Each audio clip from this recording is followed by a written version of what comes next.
we got the shark.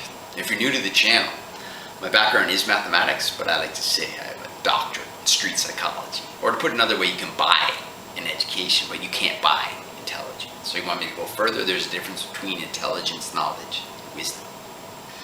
I'm a former professional poker player, sometimes advantage player. I'm an ex-croupier, that's a casino dealer. And I was legally licensed by the government, but I went to work for a criminal named Mr. Lee. That's an alias. And the reason I went to work for him was I got treated better and I got paid much more. I'm also an expert at sleight of hand and quasi-expert at gate protection. You probably think I'm making this up, but you know, if you know Rob, I don't give two fucks what the fuck you think about me. And so one of the questions I get asked is, Rob, are you a mechanic? A mechanic is not someone who fixes your car when you're dealing with this channel. It means someone who's an expert at sleight of hand who can fix the outcome of a gambling event. So you have card mechanics, you have dice mechanics. So I want to tell you a story. I'm going to answer it with a story. See, Rob's a little bit different than the regular Joe from Kokomo. And so the story I'm going to tell you is about a 103-year-old man. He's dead. His name was Sonny Francis, and he was the underboss for the Colombos. That's one of the 5 crime families of New York. And on the outside, it looked like the man was a little bit paranoid, but you're only paranoid until what you're worried about comes true. And there's a difference between being paranoid and having the wisdom, and the man had the wisdom. And so he passed on some of that wisdom to his son, Michael, who was a capo with the Colombos. And he said, Michael, if I commit a crime with somebody, and 1 second later that man discusses that crime with me, I will tell him, I don't know what the fuck you're talking about. And so when Sonny wanted to talk to Michael, his son, about discretionary business, you know, something he didn't want anybody else to hear, he'd say, Michael, let's go to the washroom. And he'd turn on the sink, he'd turn on the bathtub, continuously flush the toilet, tell his son, lean in, I'm going to whisper in your ear. And he would discuss something he didn't want anyone else to hear. And Michael thought his father was crazy. He's like, nobody could put a bug in this house. The FBI cannot bug this house. We are the original owners of the home. There's always somebody here 24/7 that we trust. There's no fucking way they could sneak into this house and place a bug. And yet, there was a bug in the house. It was in the kitchen, and it was put there during the construction of the house. So you can never be too careful. That's why sayings last forever, pass through generations, because they have wisdom. One of the sayings is, an ounce of prevention is worth a pound of cure. So I suggest you start listening to some of those fucking sayings and get some of those fucking wisdom. Yeah.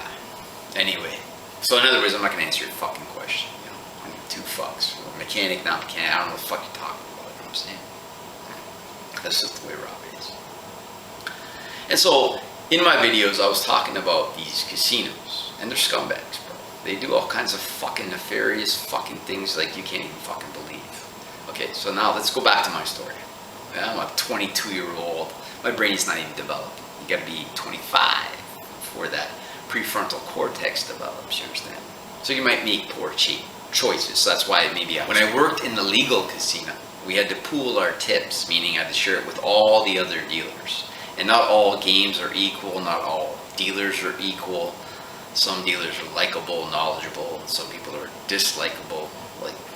So there's a difference on the amount of tips you will get. And I saw this when I started working in the underground. Because in the underground, I was paid only tips, no salary, nothing. And I got 4 times as much money as I was getting in the legal casino with my pay and tips combined. So there were a lot of hands in my pocket, you understand what I'm saying? And I'm going to give you an example. So basically, there's a tip committee, and they would take the lock boxes with the tips, take them to the back room, convert the chips to cash, etc., prepare envelopes for all the dealers. Well, one of the managers made up some fictitious employees, And those envelopes went to his pocket. And there was a dealer there named Charlie. Charlie's a little bit crazy. He slipped through the cracks. Where I live, they have something where, I'm not even going to say. He slipped through the cracks, let's say. We're just going to leave it at that. And Charlie was a degenerate gambler. And he got in some debt with the loan sharks. And because of that, he started cheating. And there's a difference between the house edge and the hold. So the house edge would be the advantage inherent in the game.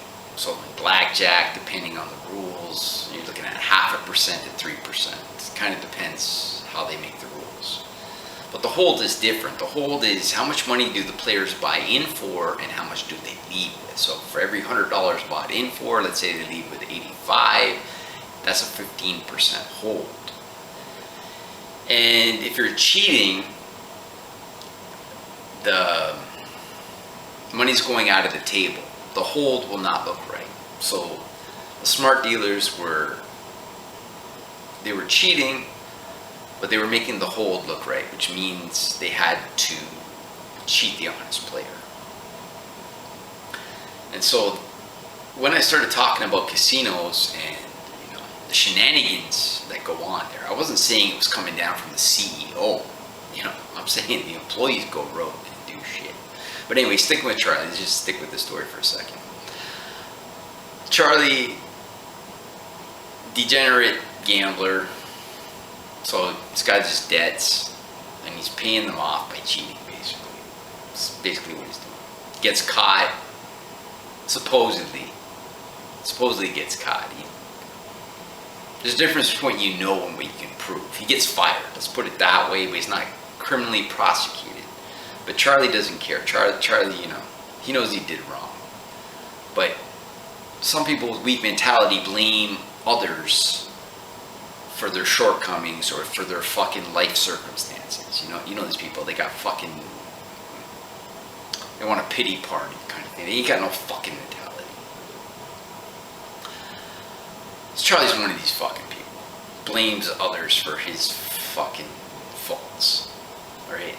Because, I'm not going to get into this, but let's just say, okay, there's a problem here. So Charlie gets fired. And remember, Charlie knows the manager's stealing his fucking tips, and that you really didn't have proof to fire me, so in his mind, it's like, it's not right, my firing. So he's blaming the manager. He's going to pay the manager a visit in the middle of the night. But sneakily, he comes there with 2 gallons of acid, pours it in the man's pool. This is what I was dealing with in the legal fucking casino, you understand? So I went to go work for the fucking criminal. I made 4 times as much because I had to keep 100% of my tips. Managers are not dipping their fucking hands in my pocket and all this fucking shit. So whether rightly or wrongly, I went to go work for the fucking criminals. Which I'll admit because it's documented, you know what I'm saying? So I don't care. So I went to go work for the fucking criminals. Remember, I was 22. My brain's not fully developed. I made poor choices. I'm out of male. Shit happens. You know what I'm saying? But I always remember that. And I always remember how I got treated better. So when I was talking about these casinos, I wasn't saying, and now I'm talking about the large multi-billion-dollar casinos. When I was talking about these, people come down, the shuffle machine is compromised. I'm not saying management rigs the fucking machine. I wasn't saying that at all. What I was saying was there's rogue fucking employees, and vulnerable things like a shuffle machine is going to get fucking rigged, which we know it's already been rigged. It's already happened. Get these jurisdictions like Texas, it's already been proven it's happened there, right?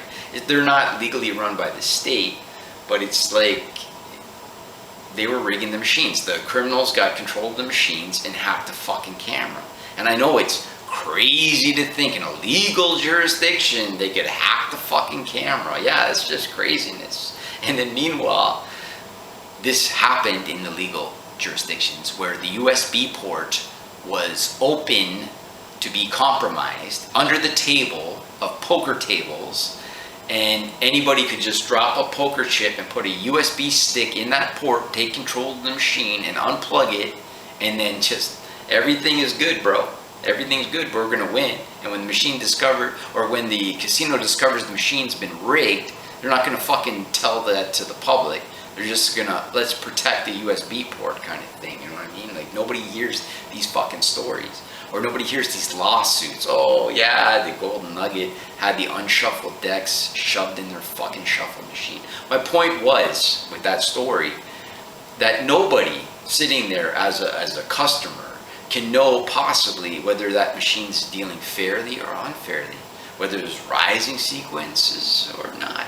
We don't fucking know what's going on. You don't fucking know. Nobody can know. But we know they'll cover it the fuck up. You know, non-disclosure agreement, guys. We're not going to publish this, guys. It's going to be on page fucking 100 of a fucking newspaper, guys. It's not going to be on your fucking local news, guys. Bro, if I start telling you stories, look, I'll give an example. I was talking about how I found a ticket. Oh, it sounds fucking, oh, he found a ticket. Oh, it's $100. Oh, big fucking deal, right, guys? Yeah. Let's tell you, where did you find the fucking ticket, you understand? If you find a ticket in Colorado, you know what the fuck they do? They prosecute, bro. Yeah? And they don't give a fuck what the amount is. I'll give an example of just one fucking story. Guy starts playing a slot machine, and that slot machine had some credits in it. Let's say it was in the pennies, not even the dollar. So let's make up a fucking number. Let's say it takes 50 cents to fucking spin the reels, and there's 44 cents in the fucking machine. And he sits down. It's like an abandoned fucking little ticket, right? The person who probably left it, I couldn't spin it, I'll leave it for the next fucking person. Nobody cares about the 44 fucking pennies. But he sits down, puts his money in, starts spinning. Next thing you know, security comes down. You know what they say to him? We got ya. And he's like, what? Got who?